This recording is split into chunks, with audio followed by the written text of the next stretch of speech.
हाय दोस्तों, मैं आपका अनुप कुमार वाचस्पति।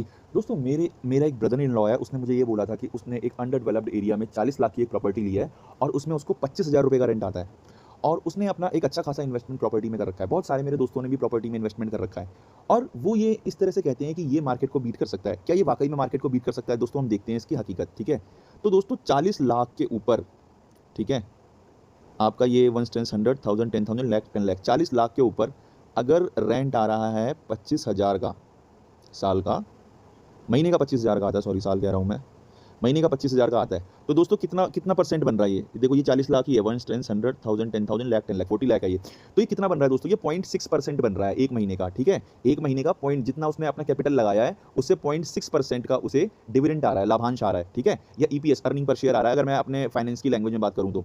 अब दोस्तों अगर मैं इस 0.6 को मल्टीप्लाई कर दूं 12 से तो 7.2 हो जाएगा, यानी कि जितना उसने पैसा लगाया उससे 7.2% उसको निकल के हर साल में मिलता है, एनुअली मिलता है। अब इसमें मैं वो नहीं जोड़ रहा, उसकी मेंटेनेंस कॉस्ट घर की नहीं जोड़ रहा, जो मेंटेनेंस फिर उसके बाद हम उसमें व्हाइट वॉशिंग करवाते हैं, फिर टूट फूट होती है, बहुत सारा काम हम करवाते हैं। ठीक है, तो वो सब मैं नहीं जोड़ रहा। ठीक है, मैं ये मान रहा हूँ कि 7.2 से मुख्य रूप से आता है। ठीक है, अब दोस्तों अब ना हम एक शेयर लेते हैं, हम एक ऐसे शेयर को उठाएंगे। दोस्तों कभी भी शेयर को ऐसा पिक करना चाहिए जिसकी जरूरत आने वाले समय में रहे। ठीक है, तो एक शेयर है दोस्तों डी लिंक इंडिया। ठीक है, डी लिंक इंडिया आप जगह जगह आप देख रहे हो वाईफाई लग रहे हैं, और डी लिंक इंडिया एक बहुत पुराना शेयर है दोस्तों। जब मैंने एमटीएनएल का बहुत पहले वाईफाई लगाया था तो उस टाइम भी जो जो राउटर लगा था वो डी लिंक का लगा था, और डी लिंक के राउटर बहुत जबरदस्त होते हैं और अच्छे होते हैं। ठीक है, तो डी लिंक ने अभी डिविडेंड दिया है। देखो डिविडेंड कब दिया है? 9 मई को अनाउंस किया है। दो डिविडेंड है, एक स्पेशल है, ठीक है, ये स्पेशल डिविडेंड है 7.5 रुपये पर शेयर, और एक डिविडेंड दिया है फाइनल डिविडेंड 20 रुपये पर शेयर। आपको लगेगा कि फाइनल 20 रुपये, नहीं, ये दोनों मिलेंगे, 7.5 और 20, 27.5 रुपये मिलेंगे। कब अनाउंस किया था? तो ये अनाउंस किया था 9 मई को। 9 मई को इसकी कीमत कितनी थी तो ये देखते हैं दोस्तों। देखो ये मैंने पर डे पे सेट कर रखा है, तो 9 मई, ठीक है, 9 मई को इसकी कीमत कितनी थी? देखो ये 11 मई है।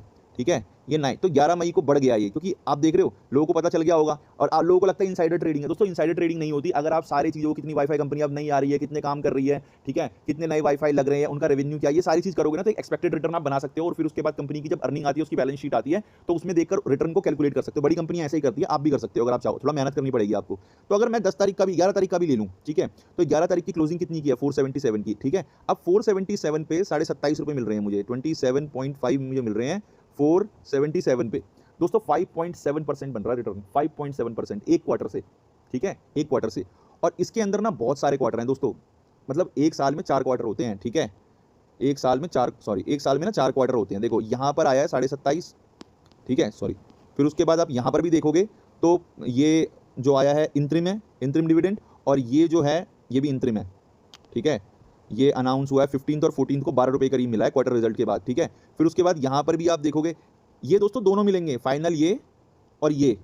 ठीक है, ये डिविडेंड अनाउंस हुआ है, सॉरी दोनों नहीं मिलेंगे, सॉरी ये डेट है, एक्स डेट, सॉरी इस दिन रिलीज होगा, 5 नवंबर को अनाउंस हुआ है और इस दिन रिलीज होगा। हमने जो पहला भी देखा है ना उसमें दोनों अनाउंस हुए हैं। ठीक है, ये देखो ये भी अनाउंस हुआ है और ये भी अनाउंस हुआ है, और ये दोनों एक्स डेट है मिलने की। ठीक है, दोनों 10 जुलाई को मिल जाएंगे। इसी तरह से यहाँ पर एक ही अनाउंस हुआ है और फिर एक ही मिलेगा। ठीक है, यहाँ पर भी आप देखो कि एक 3 मई को 15 रुपये अनाउंस हुआ है और ये मिलेगा। तो दोस्तों बहुत 7.2 से अगर मैं सबका कैलकुलेशन करूँ, अब जैसे ये 9 नवंबर को है, कब अनाउंस हुआ था? 5 नवंबर को है। 5 नवंबर को जो 6 है मैंने कैलकुलेट करा था, ये 1.3% के करीब निकल रहा है। ठीक है, तो अगर मैं कैलकुलेट कर दूँ 6 पॉइंट मतलब से 6 साढ़े 6 के आसपास आ जाएगा, और अगर आप इसको भी कैलकुलेट कर दोगे तो 7.2 से बहुत ऊपर चला जाएगा। अब इसमें जो खास बात ये है ना दोस्तों, इसमें खास बात ये समझने वाली है कि आपने वो शेयर, आप कोई भी शेयर पिक करो तो वो पिक करो जो शेयर चलने वाला हो। चलने वाला कहने का मतलब जिसकी अपॉर्चुनिटी नेक्स्ट 5 ईयर में भी हो। अब देखो उसमें कंपनी पे कोई डेट नहीं है। ठीक है, अर्निंग पर शेयर 29 रुपये 31 पैसे का है। ठीक है, बुक वैल्यू से ज़्यादा मल्टीपल हायर नहीं है। ठीक है, और दूसरी बात, लोग कहते हैं कि शेयर उठेगा तो गिर जाएगा, तो दोस्तों इसके लिए सबसे बड़ी चीज़ होती है इंतजार। पैसा जितना पुराना होगा ना उतना तेज़ी से ग्रो करेगा। देखो देखो आप, देखो देखो देखो देखो ना, गिरावट आ रही है, लोगों ने बेच दिया होगा इसमें एक साल में। ये देखो 5 साल का रिटर्न, ऑल देखो, ये देखो शेयर यहाँ से शुरू हुआ था, यहाँ से शुरू होके 233 पे पहुँच गया, गिर गया। ठीक है, कब पहुँचा 233 पे? 2015 में गिर गया। अब जो लोग ये 86 पे बेच देंगे ना, अब लोग सोचेंगे कि यार बेकार हो गया एकदम, कंपनी तो डूब गई, कंपनी तो डूब गई। अरे ऐसा नहीं होता दोस्तों, कंपनी अपनी ग्रोथ करती रहती है। ठीक है, और फिर उसके बाद देखो कहाँ तक पहुँच गया था, ये 59 तक पहुँच गया था 2020 में, यानी कि 5 साल का वनवास इसने झेला है। कंपनी की ग्रोथ देखो, कंपनी क्या नए प्रोडक्ट ला रही है, क्या नई चीज़ें ला रही है, वो देखो दोस्तों, और फिर उसके बाद अगर आप चीज़ें देख रहे हो तो दोस्तों आप ही होगे जो ये वाला प्रॉफिट कमाओगे। समझ में आ रहा है आपको दोस्तों? तो इसीलिए जो फैसला किया जाता है वो इस बात पे किया जाता है कि कंपनी की कितनी अपॉर्चुनिटी है, कंपनी का मार्केट शेयर क्या है और कंपनी की ग्रोथ कितनी आ सकती है। मैं जब बहुत पहले एक घर में गया था ना, तो मैंने देखा बिना वायर के लैपटॉप कैसे चल रहा है, तो उन्होंने बताया वाईफाई, जबकि मैं जानता था वाईफाई होता है। बट मैंने जब वो पहली बार देखा तो मेरे लिए इतना नया था कि मैं खुद चौंक गया था कि मैं बार-बार देख रहा कि कुछ लगा हुआ नहीं है, लैपटॉप में सारी इन्फॉर्मेशन निकल रही है, नेट चल रहा है। क्योंकि मैंने देखा था कि भाई हमेशा वायर लगाना होता है कंप्यूटर के अंदर, क्योंकि मैंने एमटीएनएल का लगवाया था, फिर मैंने बाद में एमटीएनएल का भी राउटर वाईफाई वाला लगवाया। बट कहने का मतलब दोस्तों ये है कि आपको उसका यूज केस देखना, और वाईफाई का बूम ना लास्ट के 5 साल में ही आया है, इसीलिए इसका मार्केट कैप कम है। जब इसका मार्केट कैप बढ़ने लगेगा ना, तो बहुत तेजी से बढ़ेगा। ऐसे ही मैं कंपनियों के बारे में आपको बताऊंगा दोस्तों। Thank you very much.